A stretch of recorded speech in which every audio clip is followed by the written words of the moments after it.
ادامه درس‌های گذشته امروز طریقه کج نوشتن خط و تریدی کردن خط رو می‌خوانیم. من در قسمت فوتوشاپ در قسمت میم از کارویچر پن تول از قسمت انتخاب میکنیم. من در اینجا یک کلیک میکنیم، از قسمت یک کلیک و در قسمت یک کلیک، در قسمت یک کلیک ایت یک شکل رسم میشه. من در قسمت بگرام کلاش دو طرف میکنیم، بلاک میکنیم. میم در قسمت دیگه حالا میخوایم که یک خط در مابین از رسم کنیم. وقتی که یک کرسر آوردیم متوجه باشین شکل کرسر تغییر میکنه. کلیک کردین در قسمت یکی شروع داره و یکی ختم داره. اینا باید ختم از این داریم در قسمت. حالا میم این کار از قسمت طول دیگه دایرکت سلکشن تول از قسمت انتخاب میکنیم و میم یعنی متوجه باشین از قسمت کش میکنیم طرف بالا کش میکنیم میاریم تا این قسمت تا قسمت کش کردیم میایم مالی قسمت تکست انتخاب میکنیم و تکست خیلی نوشتن میکنیم.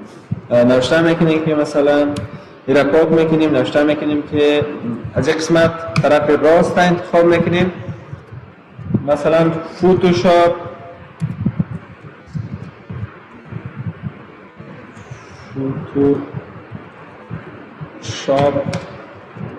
برادر 23 بای فرید احمد. یک کمی کوچکتر میکنیم این قسمت بای فرید. خب از این قسمت ایرم صحیح شد و حالا میایم ایره اوکی میگیم و خط از ایره مثلا شیپ از ایره گم میکنیم. میایم از این قسمت انتخاب میکنیم به این شکل کج نوشته شد. حالا میایم بالاتر این قسمت میمونیم میرم. حالا اگر بخوایم به شکل دایره و سرکل نوشته کنیم چطور میتونیم؟ از قسمت بخش اکلیت تول انتخاب میکنیم، دایره و یه جا رسم میکنیم یک دایره. حالا میایم از قسمت پس دوباره بگرام کلاش او طرف میکنیم. میایم قسمت تکست علامه کرسر تغییر میکنه، کلیک کردیم اتومات تغییر میکنه با ما. این شکل همو اکلیت از را خاموش میکنیم. میایم از قسمت دوباره با اون شکل یک خط نوشته شد. حالا اگر بخوایم که تریدی نوشته کنیم چه رقم میتونیم خطا را میایم در قسمت PDS. شما میتونین از PDS را دانلود کنین. من چند تا دانلود کردم، مثلا از هر سایتی که خواسته باشین به خاطر فوتوشاپ PDS نوشته کنین دانلود میشه. البته 3D PDS. این قسمت کلیک کنین بالای ازی.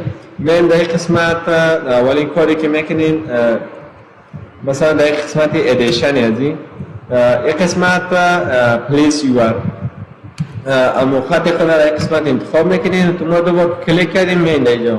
حالا سلام هم گم میکنین در قسمت اول ای فال میباشه بخشتون اینا که طرف کردین. حالا دوباره میم یک خط نوشته میکنیم در قسمت مثلا خط انتخاب میکنیم. در قسمت میم کلیک میکنیم نوشته میکنیم که مثلا پای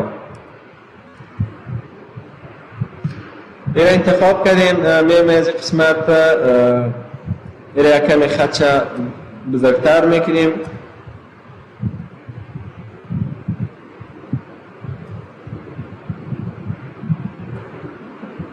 میمالی را انتخاب میکنیم.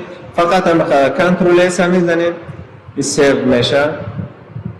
وقتی که سیو شد میان در قسمت دیگه این های دیدین که نوشته شده به شکل 3D. حالا میایم از این قسمت اگر تغییرات بیم مثلا این تو بگرام کلر داشته باشه بگرام کلر شو طرف میکنیم یا اگر تغییرات دیگه که بخوایم در قسمت تغییرات میاریم. و حالا را چه رقم انتقال بدیم از این قسمت را یک جای میکنیم کنترل ای را میزنیم این ماسک میشه. ماسک شد بعد دیگه جو میتونیم این رقم کش کنیم بیاریم در قسمت. این بود قسمت 3D کردن خط و کج نوشتن خط. خدا کنه که چیزی آموخته باشه.